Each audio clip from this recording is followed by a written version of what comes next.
السلام علیکم ورحمۃ اللہ وبرکاتہ، نحمده ونصلی علی رسولہ الکریم، اما بعد فاعوذ باللہ من الشیطان الرجیم، بسم اللہ الرحمن الرحیم۔ کتاب الصیام شروع کرتے ہیں۔ اگرچہ ہم روزے کے بارے میں، رمضان کے بارے میں بہت کچھ جانتے ہیں، لیکن ٹیکسٹ جب سامنے ہوتا ہے تو اس وقت علم یقینی حاصل ہوتا ہے۔ ایک ہوتا ہے نا کسی سے آپ جا کے لیکچر سن لیں تو اس سے بھی ایک ایمان تازہ ہو جاتا ہے، معلومات مل جاتی ہیں، لیکن وہ صرف خبر ہوتی ہے۔ لیکچر کیا ہوتا ہے؟ صرف خبر۔ جب آپ کتاب کھولتے ہیں تو یہ کیا ہوتا ہے؟ عین الیقین۔ ٹھیک ہے، پہلا کیا تھا؟ علم الیقین تھا۔ اگر آپ قابل اعتماد شخص سے کوئی بات سنتے ہیں تو وہ علم الیقین کا درجہ ہے۔ جب آپ کتاب کھول کے پڑھتے ہیں تو وہ کیا ہے؟ عین الیقین کا درجہ ہے۔ اور جب آپ اس علم کی حلاوت پاتے ہیں، وہ آپ کے اندر اترتا ہے، آپ اپنے عمل سے اس کی تصدیق کرتے ہیں، تو پھر یہ درجہ کون سا ہے؟ حق الیقین، کہ واقعی آپ نے اس علم کو حق سمجھا ہے، کیونکہ اب آپ اس کو کر رہے ہیں۔ ٹھیک ہے نا؟ تو زبانی بھی آپ سن لیں گے، لیکن وہ صرف پہلا لیول ہوگا، پرائمری لیول ہوگا، وہ مضبوط علم نہیں ہوگا۔ اس کے لیے کتاب سامنے کھلی ہونا ضروری ہے۔ اور پھر اگر کتاب پاس ہو تو انسان کسی کو کوئی چیز بتانے میں بھی پوری طرح کانفیڈنٹ ہوتا ہے کہ یہ میں نے پڑھا ہوا ہے۔ اس سے اگلا درجہ بھی ہے کہ مثلا جب آپ سیکنڈری بکس پڑھتے ہیں، سیکنڈری سورسز، تو وہ ریفر کرتے ہیں آپ کو پرائمری سورسز کی طرف۔ کیا مطلب ہے پرائمری سورسز کا؟ اوریجنل، کہ کہاں سے لی گئی۔ تو ابھی آپ مثلا یہ جیسے ایاک نستعین ہے، یہ کتاب ہے، یہ سیکنڈری سورس کی کتاب ہے۔ اوریجنل سورس کیا ہے؟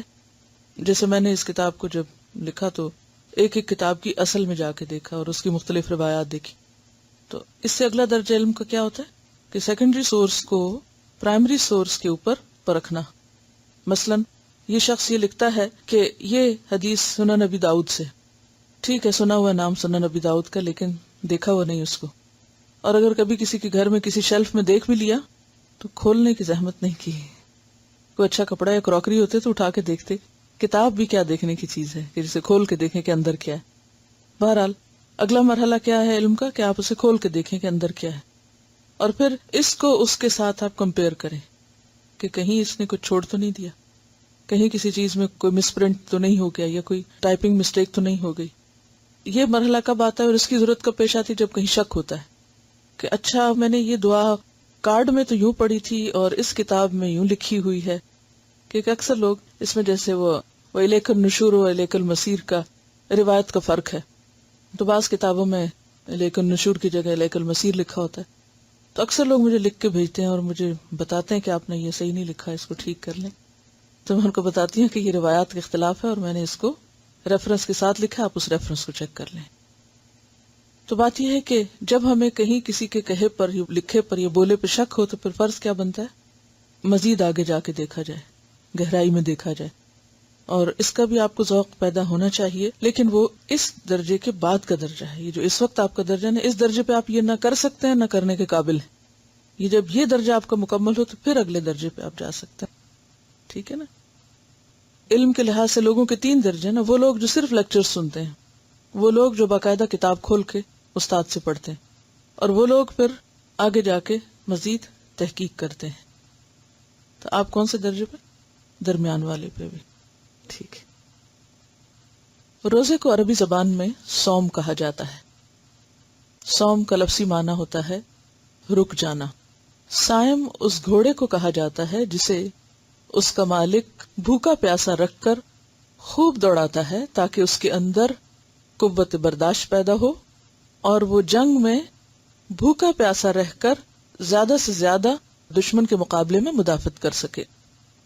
قرآن پاک میں جہاں روزے کی فرضیت کی بات آتی ہے وہاں ارشاد باری تعالیٰ ہے، یا ایھا الذین آمنوا کتب علیکم الصیام کما کتب علی الذین من قبلکم لعلکم تتقون۔ اے لوگو جو ایمان لائے ہو، تم پر روزے فرض کیے گئے جیسا کہ تم سے پہلے لوگوں پر فرض کیے گئے تھے تاکہ تمہارے اندر تقوی پیدا ہو۔ اور تقوی کیا ہے؟ اللہ کے عذاب سے بچنے کے لیے، اللہ کی ناراضگی سے بچنے کے لیے ان کاموں کا اختیار کرنا جو اللہ نے اختیار کرنے کو کہی ہیں، اور ان چیزوں سے رک جانا اور اپنے آپ کو روک لینا جن سے اللہ تعالیٰ کی ناراضگی لازم آتی۔ یعنی گناہوں سے بچنا، اللہ کی ناراضگی کے کاموں سے بچنا، یہ تقوی کہلاتا ہے۔ اس بچنے کے لیے انسان کو اپنے اندر ایک خاص قوت پیدا کرنی پڑتی ہے۔ اس قوت کا نام کیا ہے؟ Self control.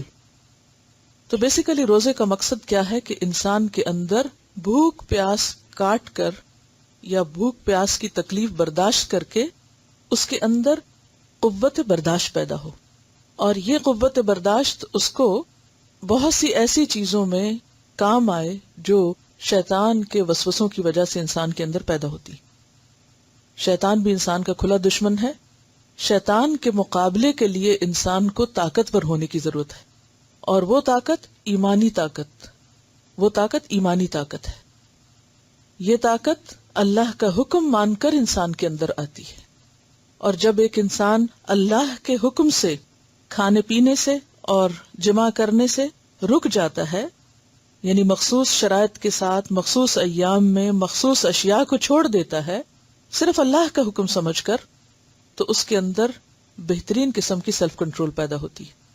اور روزے کی حالت میں خاص طور پر کھانا پینا، جو کہ انسان کی سب سے بڑی کمزوری اور سب سے بڑی ضرورت بھی ہے، جب انسان اپنی اس سب سے بڑی کمزوری پر قابو پا لیتا ہے تو اس کے اندر بہت بڑی قوت پیدا ہو جاتی ہے۔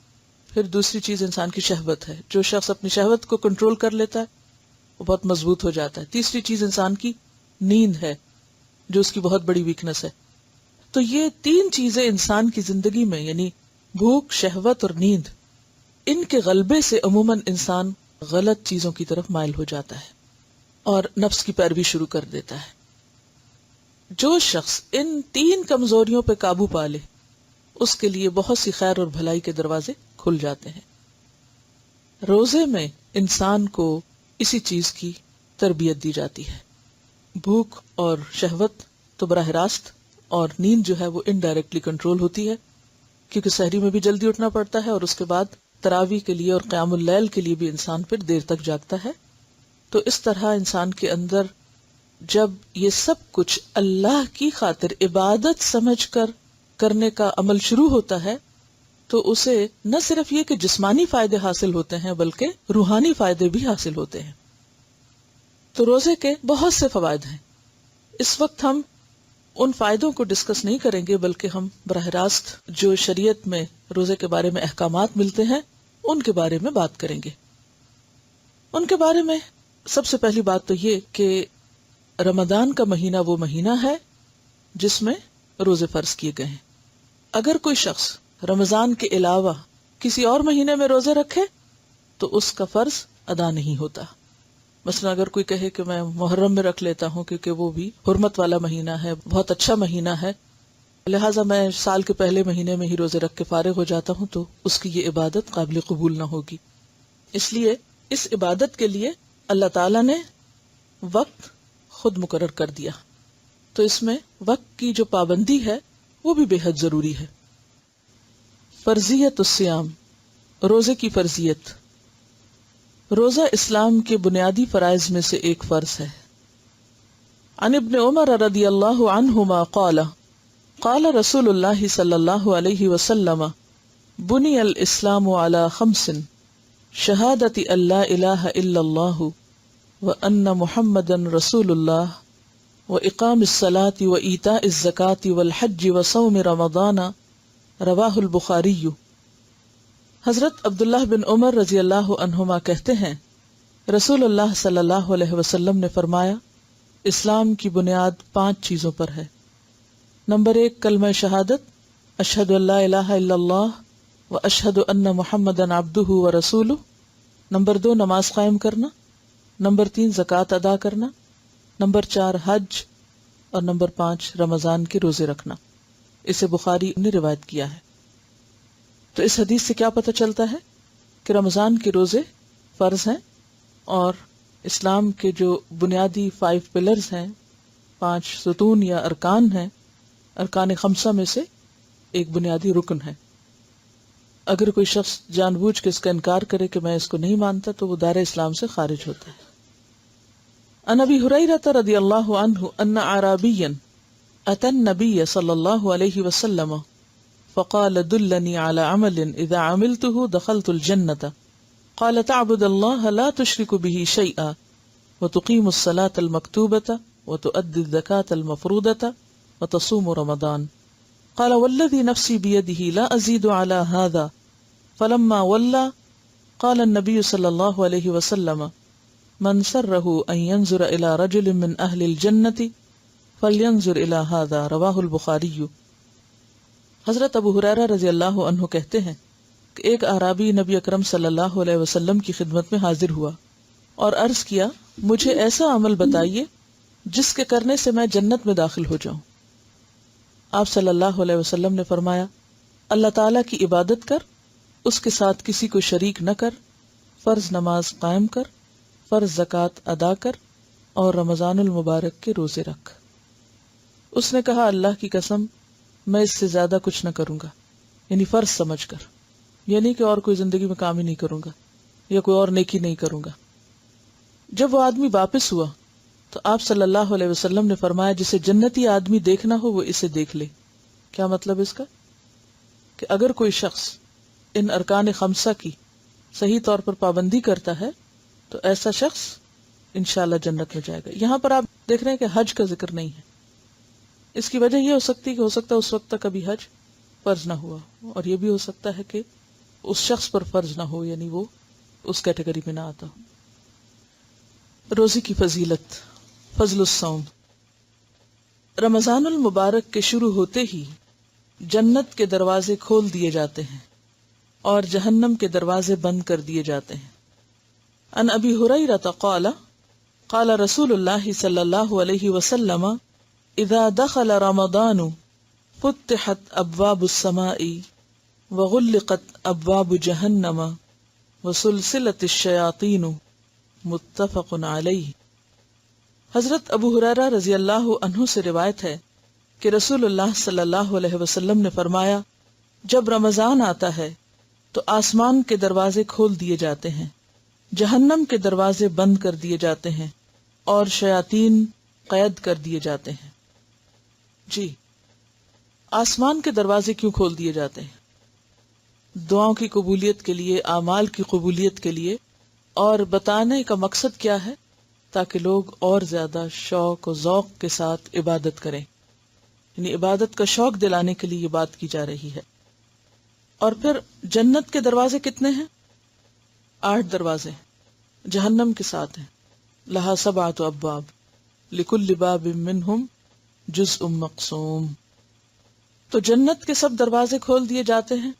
تو اس سے مراد یہ ہے کہ ایک تو یہ کہ جنت رمضان کے لیے تیار کی جاتی ہے، اور رمضان میں اس کے دروازے کھولنے کا جو تصور دیا گیا وہ جنت کی طرف جانے کا شوق بڑھانے کے لیے، اور یہ بھی انڈائریکٹلی کس لیے؟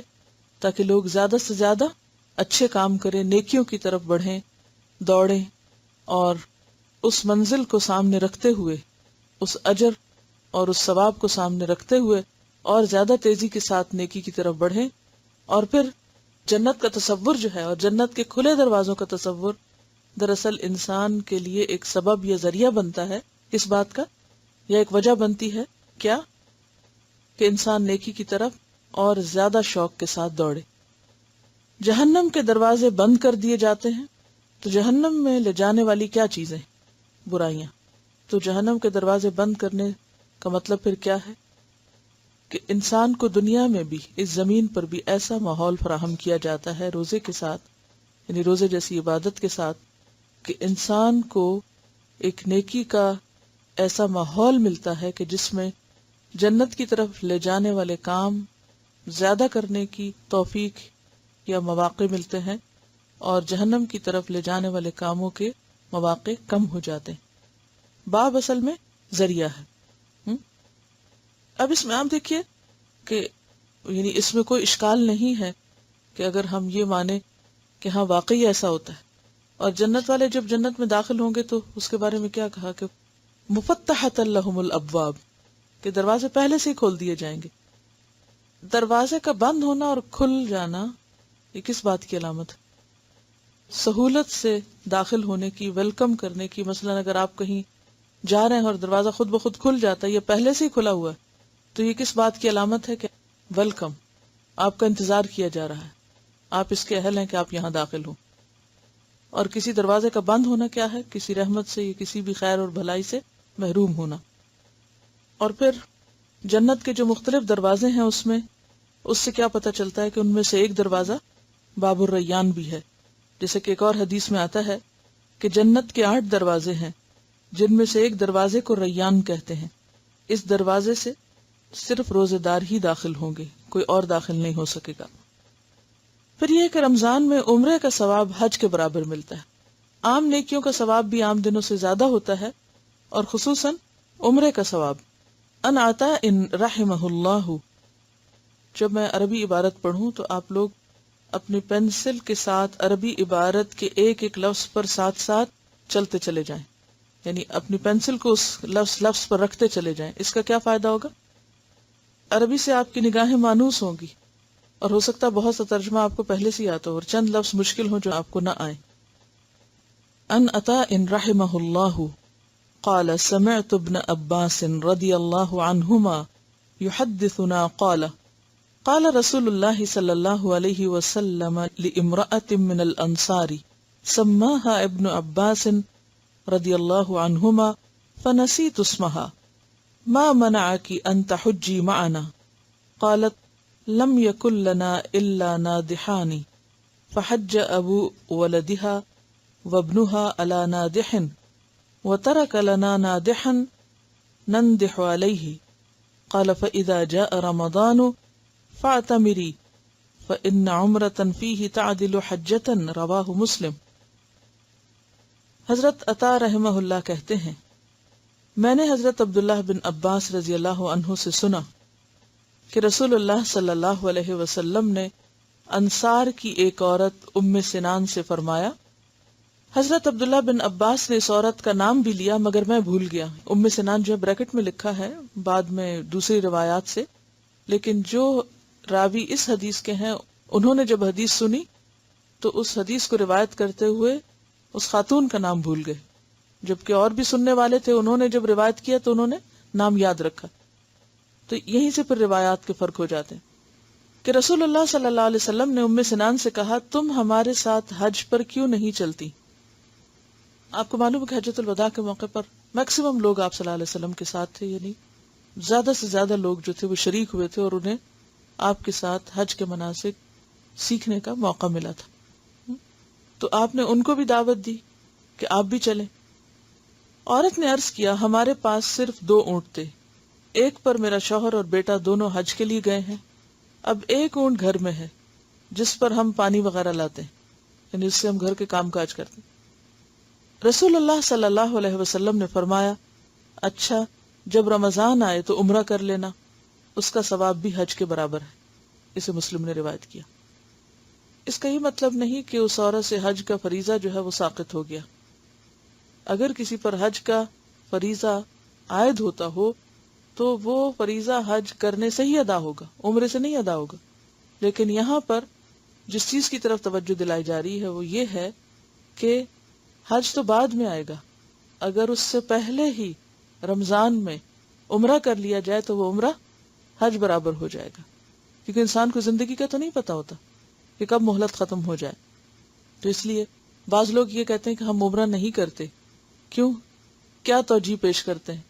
حج فرض ہو جائے گا. تو یہ حدیث بالکل اس کے یعنی اس تصور کو توڑنے والی ہے کہ حج تو ایک مستقل عبادت ہے، جب اس کا موقع آپ کو ملے وہ آپ کریں. لیکن اگر اس سے پہلے آپ کو عمرے کا موقع مل رہا ہے تو یہ سوچ کے عمرہ نہ چھوڑیں کہ اس طرح حج فرض ہو جائے گا. نہیں، وہ تو اگر فرض ہے تو ویسے ہی فرض ہے، اور اگر فرض نہیں تو فرض نہیں. اور اگر اس سے پہلے رمضان میں عمرے کا موقع ہے تو اس موقع سے فائدہ اٹھا لیا جائے. یعنی یہ تو اپنی اپنی بات ہے کہ کون کس نیکی کا کتنا شوقین ہے اور کتنی اس میں وسعت ہے. روزہ قیامت کے دن روزہ دار کی سفارش کرے گا. ان عبد اللہ بن عمرو ان رسول اللہ صلی اللہ علیہ وسلم قال الصیام والقرآن یشفعان للعبد یوم القیامت یقول الصیام ای رب منعته الطعام والشہوة فشفعنی فیہ ویقول القرآن منعته النوم باللیل فشفعنی فیہ قال فیشفعان رواہ احمد والطبرانی صحیح۔ حضرت عبداللہ بن عمر رضی اللہ عنہ سے روایت ہے کہ رسول اللہ صلی اللہ علیہ وسلم نے فرمایا، روزہ اور قرآن قیامت کے دن بندے کے لیے سفارش کریں گے۔ روزہ کہے گا، اے میرے رب، میں نے اس بندے کو کھانے پینے اور اپنی خواہشات پوری کرنے سے روکے رکھا، لہٰذا اس کے بارے میں میری سفارش قبول فرما۔ قرآن کہے گا، اے میرے رب، میں نے اس بندے کو رات قیام کے لیے سونے سے روکے رکھا، لہٰذا اس کے بارے میں میری سفارش قبول فرما۔ چنانچہ دونوں کی سفارش قبول کی جائے گی۔ اسے احمد اور طبرانی نے روایت کیا ہے۔ اس بات کا بھی مقصد کیا تھا کہ لوگ اس عبادت کو شوق سے رکھیں۔ یہ اسلام کی خوبصورتی ہے کہ ایک چیز کو، ایک عبادت کو ہمارے لیے اگر اس نے فرض کیا ہے تو ساتھ اس فرض کو ادا کرنے کا شوق بھی دلایا ہے، تاکہ وہ فریضہ ادا کرنا آسان ہو جائے۔ یہ حکمت ہے اس میں۔ ورنہ عموماً جب کسی کو کوئی ڈیوٹی دی جاتی ہے تو کیا کہہ کے دی جاتی؟ اگر وہ مشکل سے کر رہا ہے یا نہیں کر پا رہا تو یہ ڈیوٹی از ڈیوٹی، یہ تمہاری ڈیوٹی تمہیں کرنی ہو، کرو گے تو تمہارا اپنا فائدہ، نہیں کرو گے تو نقصان ہوگا، تمہارا ہی ہوگا، لہذا یہ ڈیوٹی ہے اس لیے اس کو کرو۔ اسلام نے ہمیں کوئی بھی ڈیوٹی اس طرح کی نہیں دی کہ یہ کہا ہو کہ یہ نماز ہے، تمہارا فرض ہے، تمہاری ڈیوٹی ہے، پڑھ لو، ہم تھکے ہوئے ہیں یا کچھ بھی، یا کوئی نیند آ رہی ہے، یا قرآن پڑھنے کا معاملہ ہے، یا روزے کا۔ ظاہر ہے کہ ان سب چیزوں میں نفس پر ایک مشقت بھی ہے، یہ ایک تکلیف بھی ہے، یہ ایک بعض اوقات انسان کے لیے یہ کام بھاری بھی ہو جاتے ہیں، لیکن جب اجر سامنے ہوتا ہے، جزا سامنے ہوتی ہے، تو مشکل سے مشکل کام آسان لگنے لگتے ہیں۔ یہی اللہ تعالیٰ کی رحمت اور مہربانی ہے کہ ہمارے فائدے کے لیے ہمیں کام کرنے کو کہا جاتا ہے، اور پھر مزید اس پر ثواب اور اس کا فائدہ بتا کے اس کو آسان بھی کر دیا جاتا ہے۔ روزے کا اجر بے حساب ہے۔ عن ابی ہریرہ قال قال رسول اللہ صلی اللہ علیہ وسلم قال اللہ عز وجل۔ یہاں آپ دیکھ رہے ہیں کہ حضرت ابو ہریرہ سے روایت ہے، نبی صلی اللہ علیہ وسلم نے فرمایا، اللہ تعالیٰ فرماتا ہے، اور ایسی حدیث قدسی کہلاتی ہے جس میں الفاظ نبی صلی اللہ علیہ وسلم کے ہوتے ہیں لیکن بات اللہ تعالیٰ کی طرف سے ہوتی ہے۔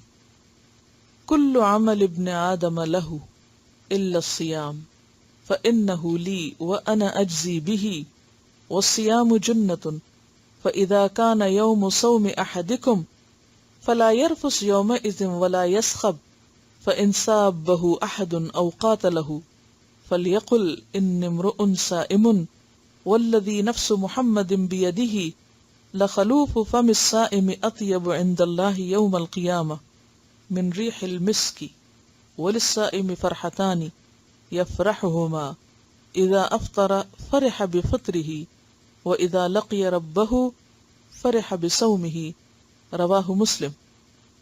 حضرت ابو ہریرہ رضی اللہ عنہ کہتے ہیں کہ رسول اللہ صلی اللہ علیہ وسلم نے فرمایا، اللہ عز و جل فرماتا ہے کہ ابن آدم کا ہر عمل، ابن آدم کون ہوتا ہے؟ انسان، ہر انسان، ابن آدم کا ہر عمل اس کے لیے ہے سوائے روزے کے۔ روزہ میرے لیے اور میں ہی اس کی جزا دوں گا۔ یعنی روزے کو خاص اپنے لیے کیوں قرار دیا؟ کیونکہ روزہ ایک ایسی عبادت ہے جس کا علم صرف اللہ تعالیٰ کو ہوتا ہے۔ آپ نماز پڑھیں، آپ صدقہ کریں، آپ ذکر کریں، آپ لوگوں کی نگاہوں میں آ جاتے ہیں، یعنی آپ کا عمل ظاہر ہو جاتا ہے۔ لیکن اگر آپ روزہ رکھے ہوئے ہوں تو جب تک آپ منہ کھول کے خود نہ بتائیں کہ میں روزے سے ہوں، کسی کو پتہ نہیں چلتا۔ اور ویسے بھی اگر رمضان کا مہینہ بھی ہو تو بھی کس شخص کا روزہ ہے اور کس کا نہیں ہے یہ صرف اللہ کو پتہ ہے۔ اور روزہ آگ سے ڈھال ہے۔ یہاں انہوں نے آگ کا لفظ بریکٹ میں ڈالا ہے، لیکن یہ کہ یہ ڈھال کئی چیزوں سے ہو سکتی ہے، گناہوں سے بھی تو ڈھال کیا ہوتی ہے؟ شیلڈ، جس سے دشمن کے وار کو روکا جاتا ہے، پروٹیکشن کے لیے ہوتی ہے شیلڈ۔ تو روزہ ڈھال ہے دنیا میں گناہوں سے اور آخرت میں آگ سے۔ لہٰذا جس روز تم میں سے کسی کا روزہ ہو اس روز وہ فحش گوئی نہ کرے، یعنی کوئی گالی گلوچ نہ کرے، اور بےہودہ کلامی نہ کرے، فالتو باتیں نہ کرے، بیکار کے ہنسی مذاق نہ کرے۔ اور اگر کوئی دوسرا اس سے گالی گلوچ کرے یا لڑائی کرے تو روزہ دار کو صرف اتنا کہنا چاہیے کہ میں روزہ دار ہوں، یعنی کسی بات یا بحث کا جواب بحث کی شکل میں نہ دے، بلکہ کیا کہے؟ میں روزے سے ہوں۔ اس ذات کی قسم جس کے ہاتھ میں محمد صلی اللہ علیہ وسلم کی جان ہے، روزہ دار کے منہ کی خوشبو قیامت کے دن اللہ تعالیٰ کو مشک کی خوشبو سے بھی زیادہ پسند ہوگی۔ روزہ دار کے لیے دو خوشیاں ہیں جن سے وہ فرحت حاصل کرے گا۔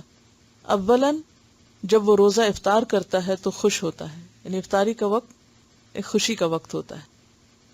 ثانیاً یعنی دوسری بات سیکنڈلی، جب وہ اپنے رب سے ملے گا اور روزے کے بدلے میں اپنے رب سے انعام پائے گا تو خوش ہوگا۔ اسے مسلم نے روایت کیا ہے۔ یعنی ایک خوشی دنیا کی اور ایک خوشی آخرت کی، ایک ڈھال دنیا کی اور ایک ڈھال آخرت کی۔ روزہ داروں کے لیے جنت میں ایک خصوصی دروازہ بنایا گیا جس کا نام ریان ہے۔ عن سہل بن سعد رضی اللہ عنہ قال قال رسول اللہ صلی اللہ علیہ وسلم ان فی الجنة بابا یقال له الریان يدخل منه الصائمون يوم القيامة لا يدخل منه احد غیرهم متفق علیہ۔ حضرت سہل بن سعد رضی اللہ عنہ کہتے ہیں رسول اللہ صلی اللہ علیہ وسلم نے فرمایا جنت کا ایک دروازہ ہے جس کا نام ریان ہے، جس سے قیامت کے دن روزہ دار گزریں گے، ان کے علاوہ اس دروازے سے کوئی دوسرا نہیں گزرے گا۔ اسے بخاری نے روایت کیا۔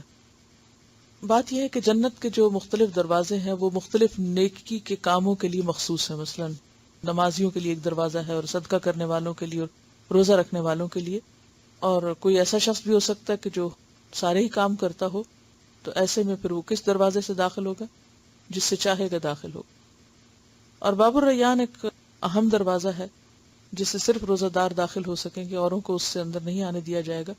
تو اب دیکھیے کہ کسی بھی جگہ میں داخل ہونے کے لیے بعض مین گیٹ ہوتے ہیں، بعض چھوٹے گیٹ ہوتے ہیں، یا مختلف شکل کے بنے ہوئے ہوتے ہیں، اور کسی بھی جگہ داخل ہونے کے لیے جو خوبصورت دروازہ، بہرحال اس سے داخل ہونا بھی ایک انجوائمنٹ کا ذریعہ ہوتا ہے۔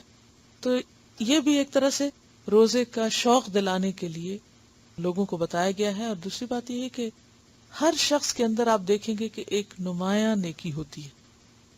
کچھ لوگ نمازوں کا بہت شوق رکھتے ہیں، فرائض کے علاوہ نوافل بھی پڑھتے ہیں، تو خشوع و خضوع سے نماز ادا کرتے ہیں۔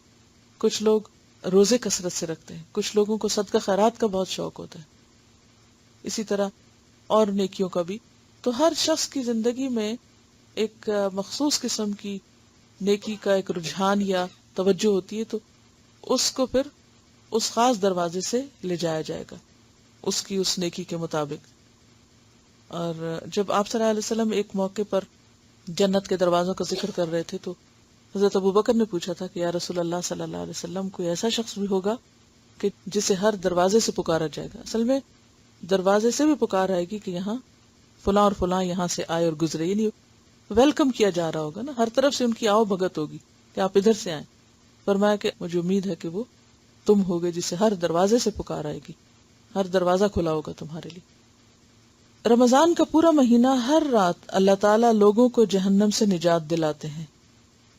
عن ابی ہریرہ عن رسول اللہ صلی اللہ علیہ وسلم قال اذا كانت اول لیلۃ من رمضان صفدت الشیاطین ومردت الجن وغلقت ابواب النار فلم يفتح منها باب وفتحت ابواب الجنة فلم يغلق منها باب ونادى مناد يا باغي الخير اقبل ويا باغي الشر اقصر ولله اتقاء من النار وذلك في كل ليلة رواه ابن ماجہ۔ صحیح۔ حضرت ابو ہریرہ رضی اللہ عنہ سے روایت ہے کہ رسول اللہ صلی اللہ علیہ وسلم نے فرمایا رمضان کی پہلی رات ہی شیاطین اور سرکش جن باندھ دیے جاتے ہیں، جہنم کے سارے دروازے بند کر دیے جاتے ہیں، ان میں سے کوئی ایک دروازہ بھی کھلا نہیں رہنے دیا جاتا، اور جنت کے سارے دروازے کھول دیے جاتے ہیں، ان میں سے کوئی ایک دروازہ بھی بند نہیں رہنے دیا جاتا، اور ایک منادی کرنے والا فرشتہ اعلان کرتا ہے اے بھلائی کے چاہنے والے آگے بڑھ، یعنی دیر نہ کر، اور اے شر کے چاہنے والے رک جا۔ اور رمضان کی ہر رات اللہ تعالیٰ لوگوں کو جہنم سے آزاد کرتے ہیں، اسے ابن ماجہ نے روایت کیا۔ اس حدیث سے کئی باتیں ہمیں پتہ چل رہی ہیں۔ پہلی بات تو یہ ہے کہ رمضان ایک خاص مہینہ ہے جس کا اہتمام صرف اس دنیا میں نہیں ہوتا بلکہ عالم بالا میں بھی ہوتا ہے، اور عالم بالا میں رمضان کی جو ایک قدر و اہمیت پہچانی جاتی ہے وہ کس سے؟ کہ اس رات جنت کے سب دروازے کھول دیے جاتے ہیں، پہلی رات ہی، اور جہنم کے سب دروازے بند کر دیے جاتے ہیں، اور پھر خاص طور پر بڑے بڑے شیطانوں کو باندھ دیا جاتا ہے جو دنیا میں فساد پھیلانے کا سبب بنتے ہیں۔ اس کی بھی اصل حقیقت تو اللہ تعالیٰ ہی کو معلوم ہے، لیکن مفہوم اس کا یہ ہے کہ رمضان میں ہر انسان کے لیے نیکی کا ایک ماحول یا شوق یا ایک خاص ٹرینڈ جو ہے وہ پیدا ہو جاتا ہے، یعنی ہر شخص کو نیکی کی طرف بڑھنے کے لیے ایک سپورٹ ملتی ہے۔ یعنی عام حالات میں اگر کوئی نیکی کرنا مشکل ہوتا تو رمضان میں وہ نیکی آسان ہو جاتی اس مجموعی ماحول کی وجہ سے، اور اسی طرح برائی کرنا مشکل ہو جاتی۔ کیونکہ بہت سے لوگ اس پر اعتراض کرتے ہیں کہ پھر بھی لوگ غلط کام کیوں کرتے ہیں، تو اس سے یہ نہیں کہا گیا کہ سارے ہی جن شیطان بند ہو جاتے ہیں، اس سے کہا گیا کہ شیاطین اور سرکش جن، اور پھر شیطان کی تربیت میں رہنے کے بعد انسان کافی حد تک اس کا رنگ لے چکا ہوتا ہے، اگر وہ بند بھی ہو جائے تو انسان خود کافی ہے۔ ہاں، ایک اور بات جو اس حدیث سے پتہ چلتی ہے کہ اللہ تعالیٰ جہنم سے لوگوں کو آزاد کرتے ہیں، یعنی ہر رات میں، تو اس کا مطلب یہ بھی ہو سکتا ہے کہ دنیا میں جب لوگ روزہ رکھتے ہیں، نماز پڑھتے ہیں، دعائیں کرتے ہیں، استغفار کرتے ہیں، تو جو رمضان آگے بڑھتا چلا جاتا ہے مختلف لوگوں کی بخشش ہوتی چلی جاتی، یعنی گویا ان کو جہنم سے رہائی کا پروانہ ملتا جاتا ہے جو قیامت کے دن ان کو بتایا جائے گا۔ اور یہ بھی ہو سکتا ہے کہ جو لوگ مر چکے ہوں اور وہ کسی عذاب میں مبتلا ہوں تو اللہ تعالیٰ اس مہینے کی برکت سے ان کو بھی عذاب سے رہا کرتے ہوں۔ اللہ ہی حقیقت جانتا ہے، کیونکہ بظاہر کوئی ایسی دلیل تو نہیں، لیکن قیاس کیا جا سکتا ہے اس حدیث پر جس میں آتا ہے کہ نبی صلی اللہ علیہ وسلم رمضان کے مہینے میں قیدیوں کو آزاد کر دیا کرتے تھے، یعنی ایک خاص مہینہ تھا تو اس لیے آپ اس مہینے میں بہت زیادہ لوگوں کے ساتھ شفقت اور محبت اور احسان کرنے والے تھے۔ ایک حدیث میں آتا ہے کہ کانا اجود ما یکون فی رمضان، کہ سب سے زیادہ آپ کی سخاوت رمضان کے مہینے میں ہوتی تھی۔ حین یلقاہ جبریل، جب جبریل آپ سے ملاقات کرتے تھے، اور رمضان کی ہر رات میں جبریل آپ سے ملاقات کرتے تھے، اور خصوصاً آخری عشرے میں اور تیز آندھی سے بھی زیادہ آپ سخی ہو جاتے تھے یا سخاوت کیا کرتے تھے۔ روزہ افطار کے وقت بھی اللہ تعالیٰ لوگوں کو جہنم سے آزاد کرتے ہیں۔ عن جابر قال قال رسول اللہ صلی اللہ علیہ وسلم ان للہ عند کل فطر اتقاء وذلك فی کل لیلہ، رواہ ابن ماجہ۔ حضرت جابر سے روایت ہے کہ رسول اللہ صلی اللہ علیہ وسلم نے فرمایا، اللہ تعالیٰ ہر روز افطار کے وقت لوگوں کو جہنم سے آزاد کرتے ہیں۔ اسے ابن ماجہ نے روایت کیا ہے۔ رمضان میں صیام اور قیام کرنے والا قیامت کے دن صدیقین اور شہداء کے ساتھ ہوگا، لیکن اصل چیز پھر کوالٹی ہے کہ کس درجے کا روزہ رکھا، روزہ رکھ کے کیا کیا، اور پھر کس طرح کا قیام کیا۔ عن عمرو بن مرۃ الجہنی قال جاء رجل الى النبي صلی اللہ علیہ وسلم فقال یا رسول اللہ ارأیت ان شہدت ان لا الہ الا اللہ وانک رسول اللہ وصلیت الصلوات الخمس وادیت الزکاة وصمت رمضان وقمته فممن انا قال من الصدیقین والشہداء، رواہ البزار وابن خزیمہ، اور حدیث صحیح ہے۔ حضرت عمرو بن مرہ جوہنی کہتے ہیں کہ ایک آدمی نبی اکرم صلی اللہ علیہ وسلم کی خدمت میں حاضر ہوا اور عرض کیا، یا رسول اللہ، اگر میں گواہی دوں کہ اللہ کے سوا کوئی الہ نہیں، آپ اللہ کے رسول ہیں، پانچوں نمازیں پڑھوں، زکوٰۃ ادا کروں اور رمضان میں صیام اور قیام کروں تو میرا شمار کن لوگوں میں سے ہوگا؟ آپ صلی اللہ علیہ وسلم نے فرمایا، صدیقین اور شہداء میں سے۔ تو اس سے کیا پتہ چلتا ہے کہ روزہ ایک ایسی عبادت ہے کہ جو انسان کے لیے بے پناہ اجر اور ثواب کا باعث بنتی ہے۔ وآخر دعوانا الحمد للہ رب العالمین، سبحانک اللہم وبحمدک، نشہد ان لا الہ الا انت، نستغفرک ونتوب الیک۔ السلام علیکم ورحمۃ اللہ وبرکاتہ۔